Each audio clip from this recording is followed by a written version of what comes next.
On va prendre la direction à présent du Val d'Oise, plus précisément le parc du château de Bellevue à Presles. C'est là que a lieu en ce moment la fête annuelle de Lutte ouvrière. Et avec nous en direct, Nathalie Arthaud, porte-parole de Lutte ouvrière. Bonsoir, merci d'être en direct sur BFM TV. Le slogan de votre fête, c'est le petit avant-goût d'un grand idéal. Est-ce que vous pouvez nous expliquer ce que signifie ce message pour vous ? Oh bah écoutez, nous pensons que la société, il faut la changer de fond en comble et que les travailleurs, les chômeurs, aujourd'hui tous ceux qui subissent, sont capables de le faire en réunissant leurs forces. On en fait aussi la démonstration justement dans notre fête parce que c'est une fête qui a été construite par des milliers de militants. Voilà, c'est l'huile de coude qui permet de rassembler plusieurs dizaines de milliers de femmes et d'hommes dans une ambiance fraternelle. Donc voilà, pour nous c'est un exemple, oui, d'un petit paradis. Le rassemblement avec, comme chaque année, le NPA qui est présent à votre fête, est-ce que ça veut dire que vous allez approfondir vos relations, vos échanges pour l'avenir ? On en parlait durant la campagne présidentielle du fait que vous pourriez être plus forts ensemble. C'est traditionnel en réalité à notre fête. Nous invitons toujours le NPA et nous avons un débat même public avec le NPA. Notre fête, vous savez, c'est aussi un rassemblement politique de toute l'extrême gauche.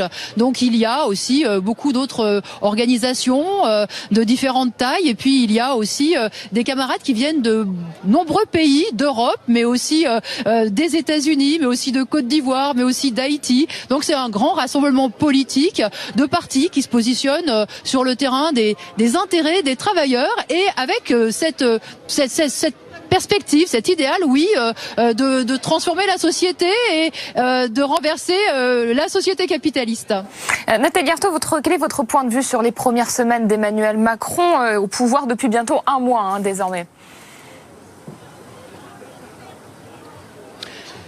Eh bien, moi, je prendrais sa première mesure, la suspension du compte pénibilité, parce que je pense que c'est tout un symbole. Il suspend ce compte pénibilité parce que c'est trop compliqué pour le patronat. Bon, bah, c'est très clair. Sa politique, ça va être de répondre à toutes les demandes du grand patronat et des banquiers. Et il ne l'a pas caché. Il ne l'a pas caché. Il veut aller très vite dans une série de réformes anti-ouvrières. Donc, c'est un gouvernement qui va taper fort. Il a d'ailleurs construit son gouvernement comme un état-major de combat contre les travailleurs. Donc y compris dans les législatives, ce que nos candidats vont porter, c'est l'idée que les travailleurs doivent se préparer à se défendre. Parce que l'opposition qui sera essentielle et qui comptera, ça sera celle que les travailleurs réussiront à imposer au travers de leur grève, de leur mobilisation dans les entreprises, dans les quartiers populaires. Et c'est ce que nous portons, nous, dans ces élections législatives. Et j'appelle les travailleurs à voter pour les candidats de Lutte ouvrière dans toutes les circonscriptions. Eh bien, pour le dire, il y a un courant dans ce pays de femmes et d'hommes qui ne se laissera pas faire.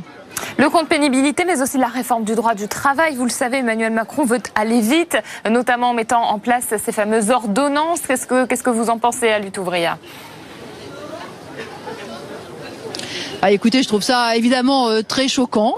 Oui, il veut aller très vite. Moi, quand je l'entends expliquer qu'il veut libérer le travail, la réalité, c'est qu'il veut libérer l'exploitation. La réalité, c'est que en termes de flexibilité, le grand patronat a déjà tout ce qu'il veut. Il peut embaucher pour 1 heure, jeter les salariés la semaine suivante.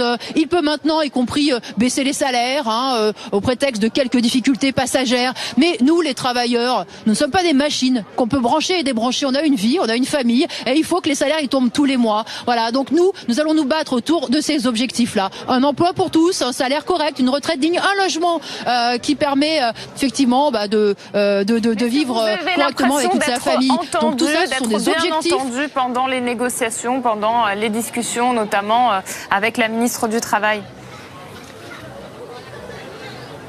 Non, mais ça, je n'en attends absolument rien. Je pense que c'est surtout de l'enfumage. La réalité, d'ailleurs, vous l'avez souligné vous-même, le gouvernement veut aller très vite. Il veut utiliser des moyens même, les moyens de l'ordonnance. Des ordonnances, qu'est-ce que ça veut dire ? Ça veut dire qu'il va demander aux députés de signer un chèque en blanc. Voilà. Alors, je pense qu'il trouvera les députés pour ça, c'est sûr. Donc, encore une fois, il n'est pas dans la négociation. Il sait très bien où il veut aller. Et il veut encore individualiser, encore découper les travailleurs, encore les affecter affaiblir. Donc il faut il y ait une véritable opposition ouvrière qui se construise. Et c'est exactement à ce que nous appelons, nous, lutte ouvrière, dans ces élections législatives, à conforter le camp des travailleurs en votant le plus nombreux possible pour les candidats de lutte ouvrière. Merci beaucoup Nathalie Arthaud d'avoir réagi en direct sur BFM TV.